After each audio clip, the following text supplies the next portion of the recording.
Un joueur NBA qui met KO son coéquipier à l'entraînement, on s'intéresse à l'analyse technique et on fait des parallèles avec le MMA, c'est tout de suite, let's go.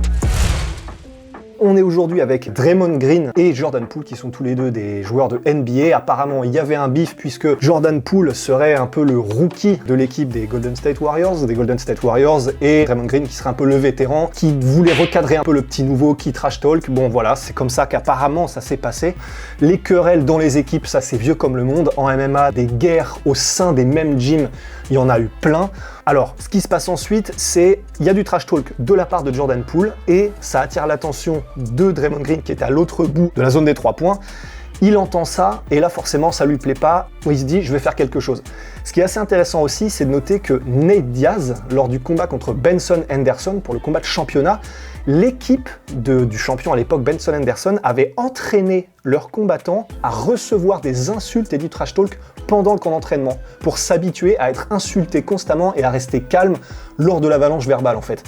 Et c'est ça qui avait aussi marché, puisque le jour du combat, Benson Henderson avait gagné contre Nate Diaz et il a été complètement froid comme la glace devant les doigts d'honneur, devant les insultes qu'avait fait Nate Diaz à l'époque. Là, visiblement, il a pas reçu le même entraînement, Draymond Green, puisque direct, le mec, il a vrillé. Et alors, une fois que le mec vrille et que Draymond Green décide « Ok, je vais le recadrer », il commence à marcher vers Jordan Poole. Le problème, c'est que là, visiblement, il y en avait un seul qui était consentant pour se la mettre, c'est Draymond Green.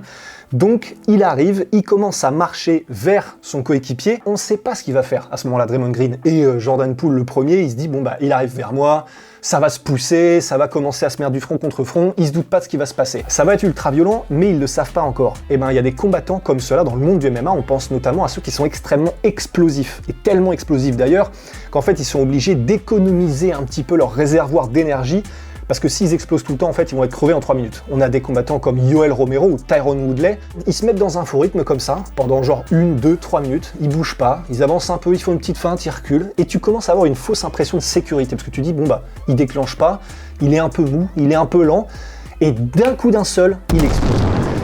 Là, c'est un petit peu ce qui se passe, et la manière dont Draymond Green se rapproche, c'est simplement en marchant, donc vraiment, de manière un peu désinvolte, sans avoir l'air d'y toucher.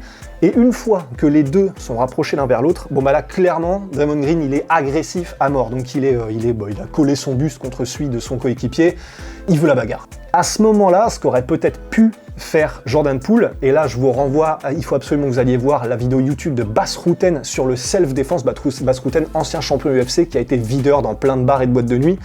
La vidéo est très drôle parce qu'elle est faite pour, mais il donne aussi des conseils, et un des conseils qu'il donne, c'est pour être sûr de jamais se faire surprendre quand il y a des mecs agressifs, il est jamais bras le long du corps et en regardant autre part. Il est constamment aux aguets, et donc la position qu'il prenait, lui, c'est comme ça. Et en gros, il disait, comme ça, le mec, il arrive, il peut essayer de faire du front contre front, tout ce qu'il veut, au moins on le repousse, et si jamais il y a un coup qui part, boum, il peut parer, il peut bouger, il peut sortir les deux mains s'il faut. Donc il aurait pu faire la spéciale Bas Rutten, il l'a pas fait.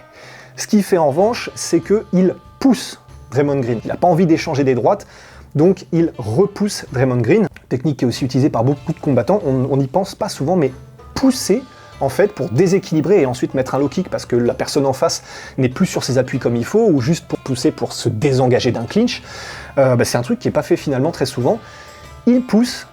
Et alors c'est là où c'est effectivement le move le plus intéressant, c'est le KO de Draymond Green. Le rapprochement qui m'a semblé le plus juste, ça aurait été celui avec les shuffle, puis overhand right. Alors là c'est des termes anglophones, ça y est, tout le monde est noyé si jamais vous parlez pas. Regardez le KO de Tyron Woodley contre Jay Heron. En gros, vous faites un petit peu comme dans les Looney Tunes, comme dans les dessins animés, vous faites les jambes qui patinent comme ça au sol et ensuite ça démarre. Là c'est un peu le même principe, ça s'appelle du coup un shuffle où vous êtes en garde comme ça, les pieds vont changer comme ça, vont switcher d'un seul coup et ça vous permet de vous donner un élan pour ensuite aller attaquer. Voilà, vous allez voir, c'est exactement le même coup, ou presque, que met du coup Tyron Woodley contre Jay Heron. Il y a une silhouette qui cache le patinage des pieds, donc on voit pas exactement, mais j'ai l'impression que c'est ça. Et ensuite, lui, ça part en Superman Punch, donc qui est plutôt un coup qui a l'air direct, plutôt qu'un coup montant-descendant, comme du coup ce qu'on appelle un overhand. Il est extrêmement rapide, c'est un athlète pro, c'est un basketteur, les appuis, il n'y a pas de problème, c'est une fusée. C'est tellement rapide même, et aussi je pense que Jordan Poole ne s'y attendait tellement pas, que le mouvement est précis, c'est un laser, le KO est immédiat, et ensuite il continue le mouvement Draymond Green. Après qu'il ait mis son coup, il se laisse emporter par son élan, et on arrive contre un mur, Et ça, c'est pareil, c'est un truc qui est parfaitement conseillé en MMA, bon, pas dans cette situation-là, mais quand c'est un vrai combat et que les deux sont consentants, c'est une fois que vous lancez votre attaque, vous continuez et vous poussez contre la cage, ou alors vous vous agrippez à l'adversaire pour que, puisque vous êtes engagé et que vous avez vraiment fait un geste athlétique, vous avez un élan. Et la personne en face pourrait utiliser cet élan soit pour vous couper avec un takedown à la Georges Saint-Pierre, soit vous contrer un petit peu donc avec Adriano Martins contre par exemple Islam Makhachev, puisque c'est dans l'actualité. Et ben pour éviter ça, du coup, vous pouvez faire le mouvement et ensuite soit vous posez contre la cage, du coup, et là vous arrivez en clinch, en position dominante contre votre adversaire, soit vous avez prévu ça depuis le début et vous faites un petit peu comme Charles Oliveira, c'est-à-dire que du coup, Charles Oliveira, en fait, il fait beaucoup de choses où il donne des coups, mais pour qu'à la fin de ses coups, en fait, il puisse choper l'arrière de la nuque de l'adversaire, parce que lui, ce qu'il veut, c'est soit faire un peu du dirty boxing, soit s'accrocher pour amener au sol. Donc voilà, c'est un petit peu ce que fait Draymond Green, il met son espèce de Superman punch et ensuite le KO, et ensuite il continue à coller son adversaire pour arriver donc ce qui serait en clinch.